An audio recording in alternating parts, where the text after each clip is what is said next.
Imagine this. You're home, perhaps unwinding after a long day, or maybe simply enjoying a quiet moment to yourself. Suddenly, a wave of intense fear washes over you.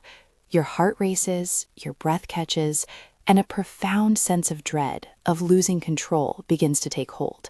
And in that moment, you realize you're completely alone. For many, experiencing an anxiety attack is deeply distressing. But when it happens while you're by yourself, the feelings of vulnerability and fear can intensify dramatically. It's a distinct challenge that often leaves individuals feeling isolated and without immediate recourse. Today, we're going to talk openly and practically about this very real experience. We'll explore what's happening in your body and mind, and most importantly, we'll build a clear, actionable plan to navigate these moments, ensuring you feel more prepared and empowered even when alone. First, let's clarify some important distinctions. Anxiety is a general state of worry and tension, a persistent hum of unease. A panic attack, on the other hand, is a sudden, intense episode of fear, reaching a peak within minutes, accompanied by powerful physical and emotional symptoms. When these panic attacks become recurrent, and you start worrying constantly about having another one, that's often termed panic disorder. The alone factor, as we've mentioned, truly exacerbates these experiences. Loneliness and social isolation aren't just uncomfortable, they're linked to increased psychological stress and higher anxiety rates. There's even a specific phobia, autophobia, which describes an irrational fear of being alone. This can lead to what we call hypervigilance, a state of heightened alertness where you're constantly scanning for potential threats, and an interpretation bias, where ambiguous situations are perceived negatively, often driving further social withdrawal. So, what does this actually feel like?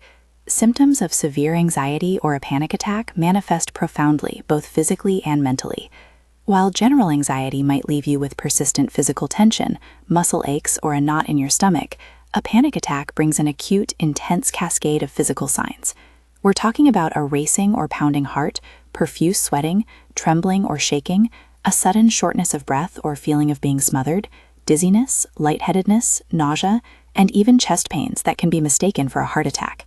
Mentally, the experience is equally overwhelming. There's intense tension, an inability to relax, excessive worry about anything and everything, difficulty concentrating, and often a terrifying sense of losing control, of going crazy, or of impending doom, a feeling that something cataclysmic is about to happen. These feelings can be incredibly real and terrifying, especially when you feel there's no one else to witness or help you through it. Now, let's turn our attention to the heart of our discussion, a comprehensive, practical plan for managing these moments when you're alone. This plan integrates several self-management strategies designed to help you regain a sense of control and comfort. The first crucial step involves immediate grounding techniques. These are designed to regulate your physiological responses and bring you back to the present moment. One highly effective method is deep breathing. Try counting to 3 slowly as you inhale, holding for 1 count, and then exhaling slowly for 3 or 4 counts. Focus entirely on the sensation of your breath. Another powerful technique is the 5-4-3-2-1 method. Acknowledge 5 things you can see, 4 things you can touch, 3 things you can hear, 2 things you can smell, and 1 thing you can taste. This pulls your mind away from anxious thoughts and into your senses. Progressive muscle relaxation, where you systematically tense and then relax different muscle groups, can also be incredibly soothing. And surprisingly, applying cold water to your face or holding an ice cube can provide a jolt that interrupts the panic cycle by activating your body's dive reflex, helping to calm your nervous system. Next, we move to cognitive strategies, which address the psychological aspects of anxiety. When you're alone, negative thoughts can spiral. Learning to challenge these thoughts is vital. Ask yourself, is this thought truly factual, or is it an interpretation fueled by anxiety? Identifying your personal triggers can also be immensely helpful. What situations or thoughts tend to precede your attacks? Once you know them, you can develop proactive strategies. Reframing anxious thoughts, changing your perspective, can transform an overwhelming challenge into a manageable one. For instance, instead of "I'm having a heart attack," try "This is an intense but temporary feeling of anxiety." Journaling can be a powerful tool to process emotions, allowing you to externalize your fears rather than letting them churn internally. Some people even find scheduling worry time useful, dedicating a specific, short period each day to address their anxieties, rather than letting them consume their entire day. Mindfulness and meditation practices are also foundational. These involve practicing present moment awareness, simply observing your thoughts and feelings without judgment and accepting them for what they are, rather than fighting against them. Even a few minutes a day can significantly reduce overall anxiety. Don't underestimate the power of self-soothing activities. When alone, engaging your senses through comforting actions can be incredibly effective. Sip on warm tea, listen to calming music, wrap yourself in a soft blanket, or light a familiar, pleasant scent. These small acts can create a sanctuary in your own space. Sometimes when anxiety feels overwhelming, constructive distraction can provide a necessary reprieve. This isn't about avoidance in the long term, but rather a temporary shift in focus. Engage in a hobby, read a book, or perform small household tasks. Anything that requires a bit of mental engagement can help break the cycle of anxious rumination. And, of course, lifestyle adjustments are the bedrock of mental well-being. Regular exercise, a balanced diet, and sufficient, consistent sleep are non-negotiable. It's also critical to avoid stimulants like excessive caffeine, alcohol, and nicotine, as these can significantly exacerbate anxiety symptoms. Finally, and perhaps most importantly when alone, is building a support network. Even if you're physically by yourself, maintaining strong relationships with friends and family provides a crucial sense of security. Knowing who you can call, even if you don't always make that call, is a powerful antidote to the feeling of isolation. Have a list of trusted contacts easily accessible. While these self-management strategies are incredibly empowering, it's vital to recognize that sometimes anxiety becomes chronic or overwhelming, requiring additional support. This is where professional help comes in. A range of entities and individuals are dedicated to help manage anxiety attacks.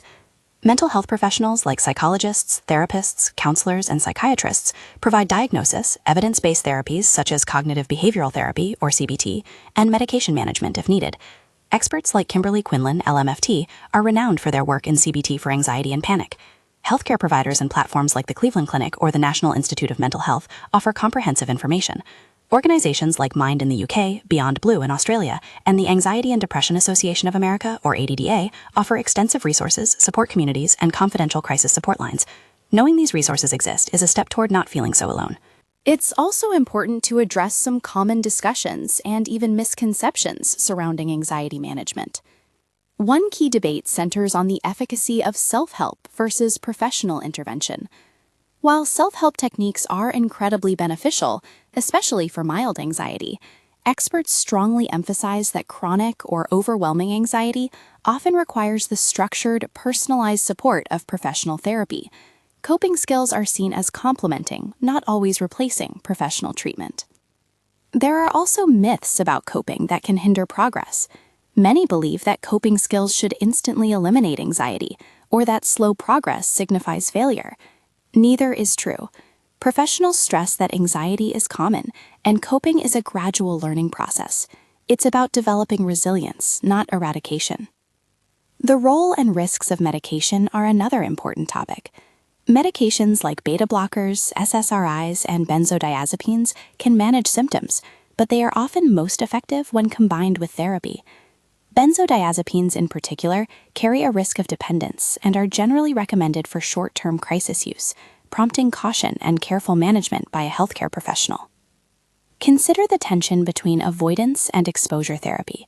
While avoiding triggers offers immediate relief, it can paradoxically strengthen anxiety long-term by reinforcing the belief that the feared situation is truly dangerous.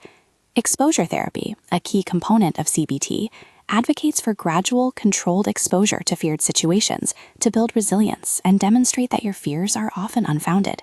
It's challenging, but highly effective. Similarly, safety behaviors, things like carrying iced water everywhere or constantly checking your pulse, provide temporary comfort, but can inadvertently hinder genuine recovery by reinforcing the belief that you cannot cope with these external aids. Finally, in our modern world, there are growing questions about the impact of digital life. Social media and constant digital connectivity can paradoxically exacerbate feelings of loneliness and anxiety, particularly among younger generations. It's a reminder that connection, genuine human connection, remains vital, even as technology advances. Living with anxiety, especially when you're alone, presents unique challenges, but it's crucial to remember that you are not powerless, and you are certainly not alone in this experience. By understanding what's happening, equipping yourself with practical self-management tools, building a robust support network, and knowing when and how to seek professional help, you can navigate these moments with greater confidence and calm. This journey is about learning, growing, and building resilience. Be patient with yourself, celebrate small victories, and always remember that seeking help is a sign of strength, not weakness. You have the capacity to manage these challenges and to create a sense of safety and calm within yourself, no matter where you are.